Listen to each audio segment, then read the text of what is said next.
पूछना चाहता हूँ कि संत समाज में जो बाबा जैसे आसाराम बापू या राम रहीम है, तो इनकी वजह से और संत समाज के निर्दोष। आपका नाम क्या है? हरिवंश अर्जड़िया। हाँ, हरिवंश अर्जड़िया। हरिवंश। अब पूछा क्या? मेरा पूछना ये है कि जैसे राम रहीम और आसाराम बापू कि जैसे बाबाओं की वजह से और संत समाज दुखी हो रहा है, अरे तो और संत समाज के लिए क्यों लोगों के मन में भाव? एक तो आसाराम बापू का, दूसरा क्या कहा? राम रहीम। ठीक, अच्छा।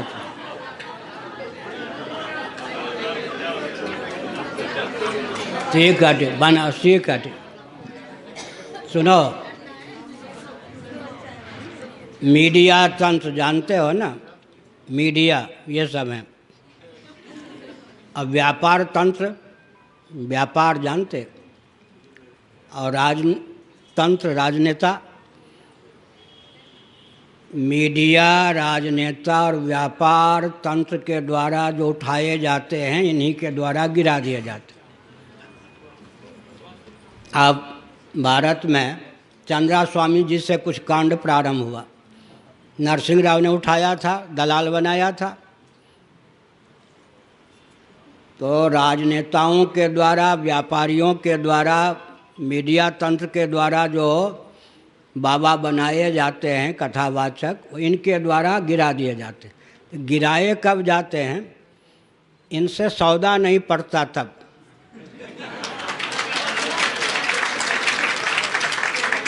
अगर सौदा अंतिम सांस तक पट जाए, कितने भी व्यभिचारी हों, दुराचारी हों, जेल के शिकंजे में नहीं, स्वर्ग में रहते हैं भारत में। मैं उदाहरण देता हूँ। आंध्र में एक साईं बाबा थे, उनके शव को देखने के लिए मनमोहन सिंह जी पहुँचे, सोनिया जी पहुँची या नहीं? वो जेल के शिकंजे में गए क्या? लेकिन उनके कमरे में ऐश आराम की कितनी सामग्रियाँ थी, और जीवन काल में क्या क्या होता था, छपता था, मैं तो नहीं जानता।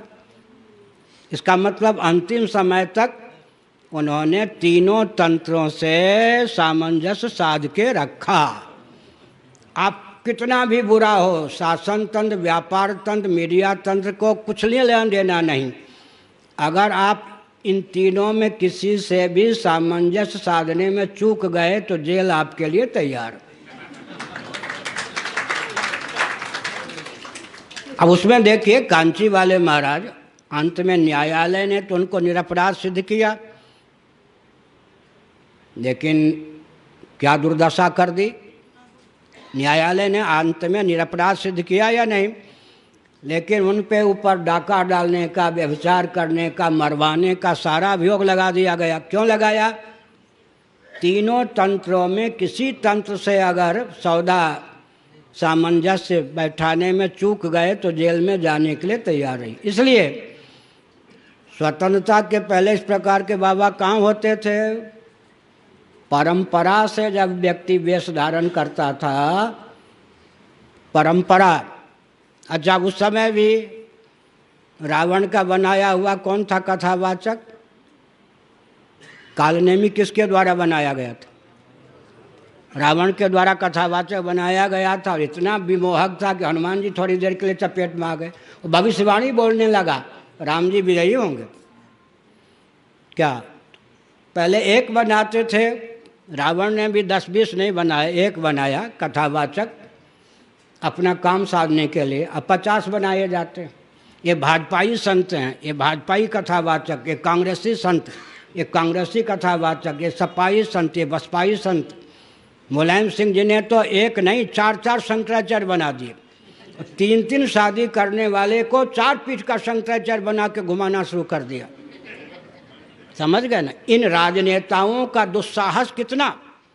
हम अगर आज कह दें ये प्रधानमंत्री हैं तो माना जाएगा कि हमारा दिमाग कैसा है, लेकिन ये राजनेता 4-4 पीठ के शंकराचार्य बना देते हैं। भाजपाइयों के शंकराचार्य, विश्व हिंदू परिषद के शंकराचार्य, कांग्रेसियों के शंकराचार्य। आप समझ गए ना? इसका अर्थ क्या होता है? ये विदेशी षड्यंत्र है। अच्छा, बुरा न मानो, होली है, सुनिए, चर्च कांड अगर खुल के कह दिया जाए तो विश्व में कोई चर्च की ओर आंख उठा के देखेगा?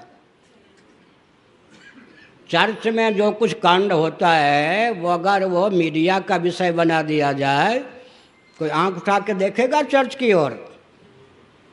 अपने तंत्र को बहुत बुरा होने पर भी बहुत संभाल कर रखते हैं और हमारे तंत्र को विकृत करने का पूरा प्रयास करते हैं।